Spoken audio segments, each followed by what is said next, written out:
जथुमा जानो थांगासिनो दं आरो बेयो उदालगुरि जिल्ला सिङाव थानाय दैफां नलबारि ओनसोलाव थानाय लाल बाहादुर शास्त्री हाइ स्कुलनि गेलेग्रा फोथाराव जागोन आरो दिनैनो बिनि गिबि खेब हिसाबै गाहाय खुन्थि गायसननाय जाबाय आरो बे हाबाफारियाव बाहागो लानो गोजोननाय मोन्दों। दुलाराय बर' फरायसा आफादा मा मावदों मा मावाखै बेखौ बर' रायजोफोरनि गेजेराव बेखेवनायाव फोरमायनानै फोजोबनो हाया।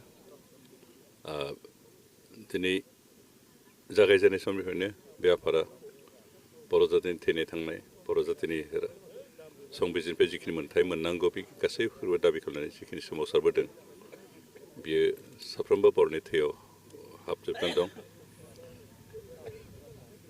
आरो बेनिखायनो रायजो राजाफ्रा दुलाराय बर' फरायसा आफादखौ अरायबो अनबोदों आरो अनलांबाय थागोन। बिसोरनि नांगौ समाव रायजोफ्रा गोसो गोथारैनो मदद आरो हेफाजाब होदों आरो निश्चय होलांबाय थागोन। दिनै नैबे कनफारेन्सआव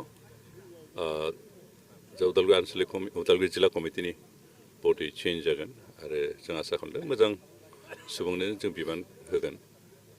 खारन फरायसाफोरा जातिनि थैनाय थांनायनि खामानिफोरखौ मावबोदों आरो बेबायदि मावनो हानाय गोसो गोथार बेबायदि सुबुंखौनो जों बिबान होगोन।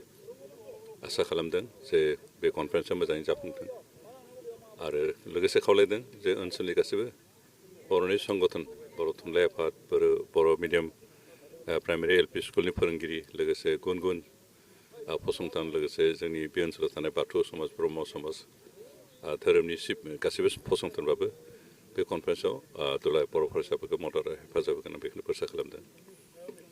जों आसा खालामदों बे माबाया कनफारेन्सआ मोजाङैनो जाफुंथों खारन साक्सेस जाथों आरो मानोना कनफारेन्सआ साक्सेस जानाय मिन्स जे बर' फरायसा आफादा साक्सेस जानायजों लोगोसे दुलाराय बर' हारियानो साक्सेस जानाय।